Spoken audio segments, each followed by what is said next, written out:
Assalamualaikum warahmatullahi wabarakatuh. Bismillah, alhamdulillah, wa syukuri nikmatillah, la haula wala quwata illa billahil aliyul adim. Para penyembah pohon, itu katamu.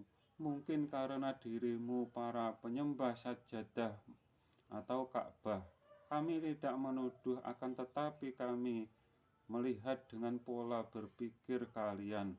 Dan itu memang ada yang bila sholatnya ingin khusyuk, mengajarkan agar membayangkan seolah-olah sholat di depan Ka'bah. Dan mungkin sajadah-sajadah yang ada gambarnya Ka'bah itu idenya mereka-mereka yang berpikir seperti itu. Dan mungkin meluas bila ada orang yang hormat ke bendera kalian fitnah menyembah bendera.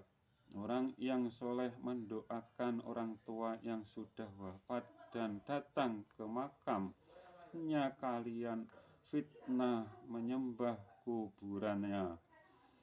Di agama kita disebutkan setelah orang meninggal ada 3 amal yang tidak akan putus. Salah satunya anak yang mau mendoakan orang yang sudah wafat.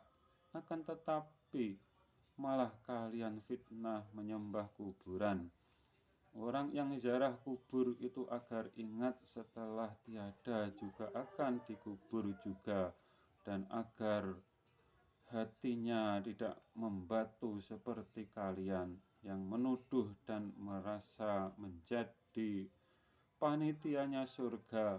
Kalau dilihat tauhid kalian yang bermata sebelah, surgamu juga yang KW atau surganya yang bermata sebelah. Teorinya nenek moyang Nusantara mengajarkan Tuhan kalau dibalik menjadi kata hantu. Bila salah Tuhan yang disembah hanya hantu atau makhluk pastinya. Di dalam kelompok agama pasti ada yang lurus dan gagal memahami Tuhannya. Dan setelah rusak akidahnya, Tuhan menjadikan nabi yang lainnya atau mengangkat nabi yang baru dan membawa syariat berbeda. Dan tujuannya sama, mencari ridhonya Zat yang Maha Satu. Tauhid tidak pernah berubah-ubah. Tetap seperti yang diajarkan nenek moyangnya orang Nusantara. Zatnya Tuhan tidak dapat dipahami, dijangkau akal pikiran. Zatnya Tuhan tidak dapat disamakan dengan zatnya makhluknya. Kalau kalian menyelisihi ini berarti tauhid kalian tidak bersanad sampai ke nabimu. Bagi yang membawa fitnah orang Nusantara, kalau tidak ada orang Arab masih menyembah pohon, perlu dipertanyakan yang diimani siapa. Yang benar itu kalau tidak ada orang Arab, orang Nusantara tidak bersyariat yang diajarkan baginda Nabi Muhammad Sallallahu Alaihi Wasallam. Buat kalian yang darahnya biru, sifatmu disematkan untuk bangsa Yahudi, bukan untuk umat baginda Nabi Muhammad Sallallahu Alaihi Wasallam. Islam agama yang rahmatan lil alamin. Yang demikian dapat tercapai dengan beragama yang mempunyai budi luhur atau rahmatan lil alamin hanya dapat dilakukan oleh orang yang mempunyai budi yang luhur. Contohnya seperti 9 wali. Darah biru akan tetapi sifatmu seperti Yahudi. Rambut merah itu disematkan untuk para pang. merah putih akan menuju ke barat, agar tidak cepat kiamat agama.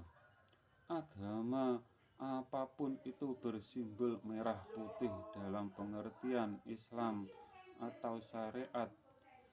Masing-masing agama di jasad sampai hati diamalkan di jasad sampai hati atau jasmani. Iman wilayahnya jiwa atau Islam sejati ada pada simbol hijau atau setiap diri atau rohnya telah berjanji di saat bersaksi dalam kandungan ibu. Pembawa merah putih orang yang mencintai Nusantara dan dicap sebagai orang yang abangan, bukan orang putih seperti kalian, akan tetapi hanya bikin gaduh negara dan agama. NKRI harga mati karena yang dilahirkan di Nusantara ini berasal dari sari-sari tanah Nusantara ini dan tanah suci. Si bayi itu dari mana asal yang dimakan ibu bapak, dan di mana kalian dilahirkan, itulah tanah suci kalian. Tanah suci di sana karena baginda Nabi Muhammad dilahirkan di sana. Yang pasti tauhid tidak sama dengan baginda Nabi, tidak mungkin akan mendapatkan syafaat karena salah iman. Tempatnya di neraka itu pun wewenangnya Tuhan bila salah iman yang pasti. Wassalam.